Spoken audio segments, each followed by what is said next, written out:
and welcome to this video going over lesson 9.1, transformations.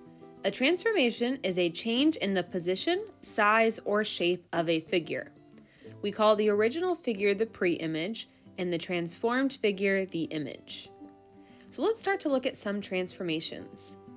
In A, you see I have a rectangle, and I've labeled the four corners, 1, 2, 6, 2, 1, 10, and 6, 10. And then A to B shows a transformation. This type of transformation is called a translation, where we just keep the same size and shape of the figure and we just slide it. Notice how the rectangles in A and B are the same size and shape, but all we did was slide A down a little bit. Now the four corners are at 6, 4, 1, 4, 6, negative 4, and 1, negative 4. But notice how the length of the rectangle was 8 units long and is still 8 units long. The size of the rectangle stayed the same. But in C, the transformation performed was a dilation. We stretched the size of the rectangle. Now the four corners are at 1, 8, 6, 8, 1, negative 8, and 6, negative 8. And if we counted how long this rectangle is, it is 16 units long, which is twice as big as it was in B. So our first question is, describe transformation 1. Well, in transformation 1, we slid our rectangle down, and we can figure out how far we slid it down. I was at 610, and then I was at 6.4. So it looks like our rectangle got slid down 6 units.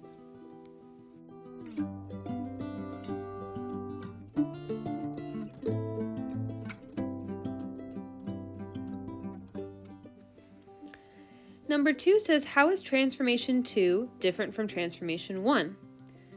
Well, in transformation 2, the size of our rectangle changed. In transformation 1 from A to B, all I did was slide the rectangle down, but the size and shape was the same. Notice the length was 8 units originally, and it stayed 8 units. But in transformation 2, I went from being 8 units long to 16 units long. So transformation 2 expands the size of the figure, and transformation 1 does not.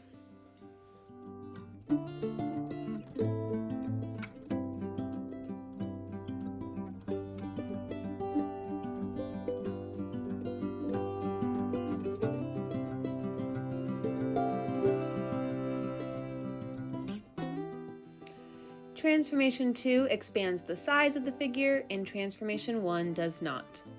And this leads us into our next vocabulary word, which is a rigid motion.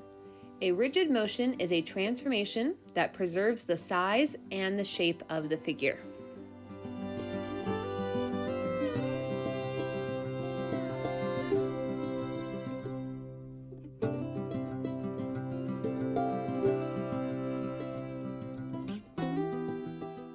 A rigid motion is a transformation that preserves the size and the shape of the figure. So for example, transformation 1.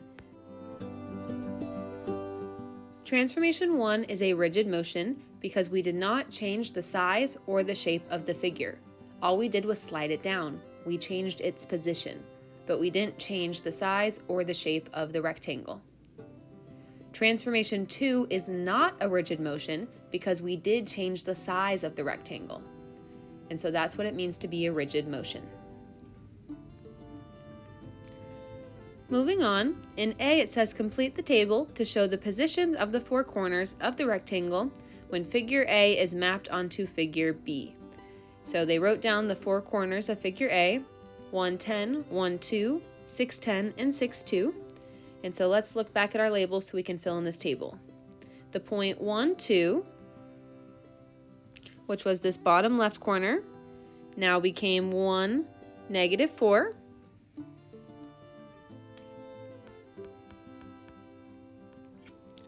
Then 6, 10, which was this top right corner, then became 6, 4.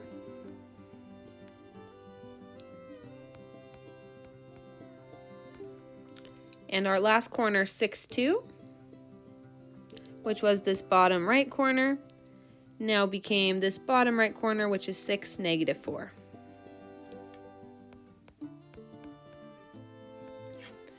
For any given point, how does the transformation change the x-coordinate and the y-coordinate? Looking at the x-coordinates, none of them changed. We have 1, 1, 1, 1, 6, 6, and 6, 6. But looking at the y-coordinates, each of them goes down 6. 10 minus 6 is 4.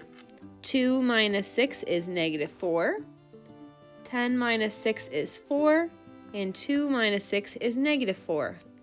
So the x-coordinate stayed the same, and the y-coordinate decreased by 6.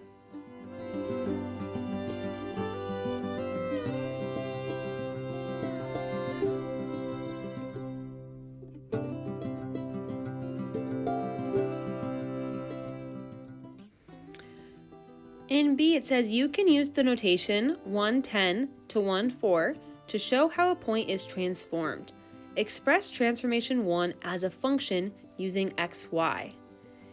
So if we are given any point xy, transformation 1 keeps the x value the same and the y-coordinate decreases by 6.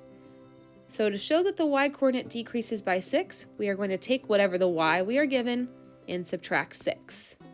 And this is how we would express transformation 1 in transformation notation.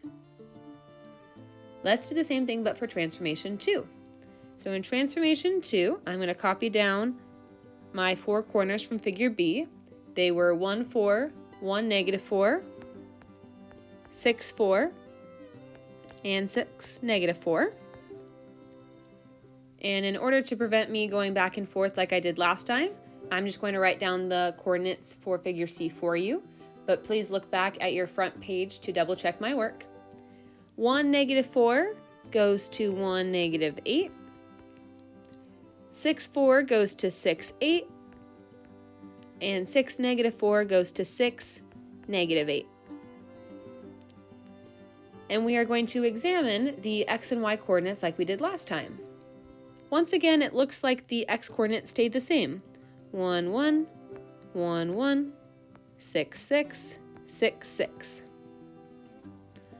But the y-coordinates are doubled. 4 times 2 is 8. Negative 4 times 2 is negative 8. 4 times 2 is 8. And negative 4 times 2 is negative 8. So the x-coordinate remains the same, and the y-coordinate is multiplied by 2.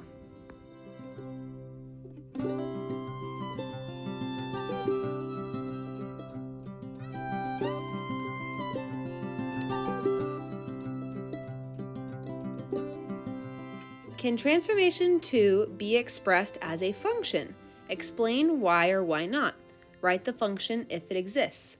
So it's saying, can we write this transformation in the same notation that we did transformation 1? And the answer is yes. We can show that the x values stay the same, x goes to x, and to multiply 2 to each y value, we say 2y. So even though this is a non-rigid motion, each point is still mapped to a unique point, and we can express that with this notation.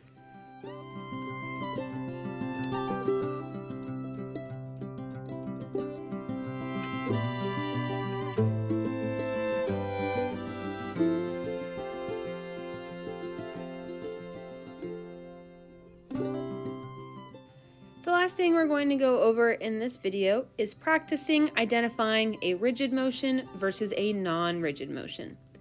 It says draw each image onto the graph to show how the pre-image is transformed by the function. So this notation says that we are going to keep the y as the same, but add 3 to all the x's. So I'm going to start by labeling my coordinates. This is the point 2, 2. This is the point 5, 2. This is the point 5, 5. And 2, 5. So let's start with the bottom left corner. I'm going to add 3 to the x, so 2 plus 3 is 5, and I'm going to keep the 2 the same. So I'm going to plot the point 5, 2.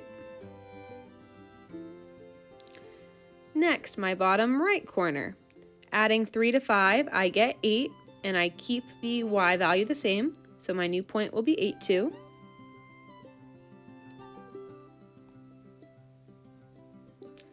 Next, my top left corner.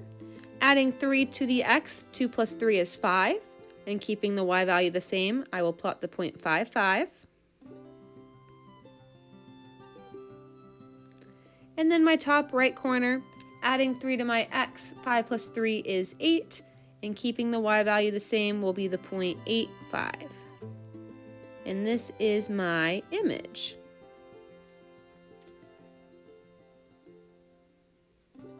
To determine if this transformation is rigid or non-rigid, I look if the size and the shape of the figure stayed the same. And it did.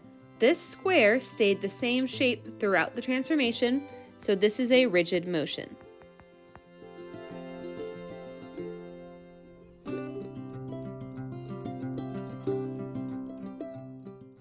So this is a rigid motion because the size and the shape stayed the same. Now, I did the transformation in my head. I added 2 plus 3 and 5 plus 3 in my head. But I know that doing math in your head is hard sometimes, and so I want to show you how you can make a table to help you with your transformation. So in this transformation, I am multiplying each x value and each y value by 2. Once again, I'm going to start by labeling my coordinates. So I have the point 1, 2, 3, 2,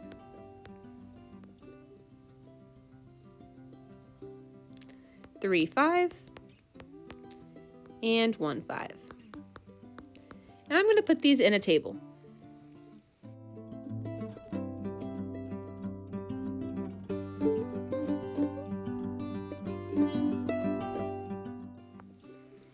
These are my x, y, my pre-image points from the original figure. And 2x, 2y shows how they are supposed to transform. So I'm going to take each of my x and my y's and multiply by 2. 1 times 2 is 2, and 5 times 2 is 10. 3 times 2 is 6, and 5 times 2 is 10. 1 times 2 is 2, and 2 times 2 is 4. And 3 times 2 is 6, and 2 times 2 is 4. These are my new points. And now that I have my new points, all I have to do is graph them.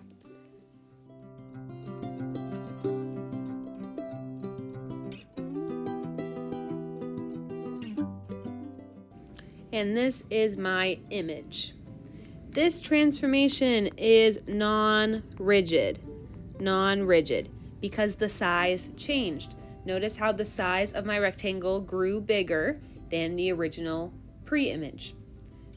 So non-rigid because the size changed.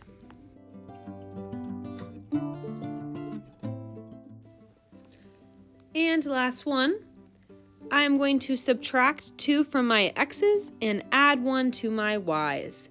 So I'm going to start by labeling my points. This is the point 10, 3. This is the point 10, 7.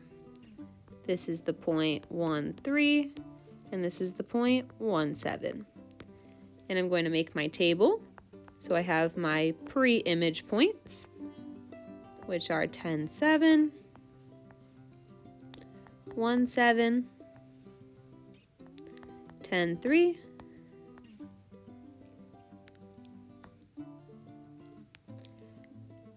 and 1, 3.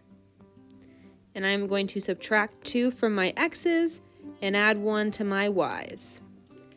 10 minus 2 is 8, and 7 plus 1 is 8. 1 minus 2 is negative 1, and 7 plus 1 is 8. 10 minus 2 is 8, and 3 plus 1 is 4. And 1 minus 2 is negative 1, and 3 plus 1 is 4. These are the coordinates of my image, and all I have to do is plot them. So I have the point 8, 8, -1, 8, 8, 4, and -1, 4. And this is my image. Notice how the size and the shape of this rectangle stayed the same throughout the transformation, and so this is a rigid motion because the size and the shape stayed the same. And so that is our introduction to transformations. In the next couple of videos, we will start to discuss specific types of transformations and whether or not they are rigid or non-rigid motions. Please let me know if you have any questions, and I will see you in class.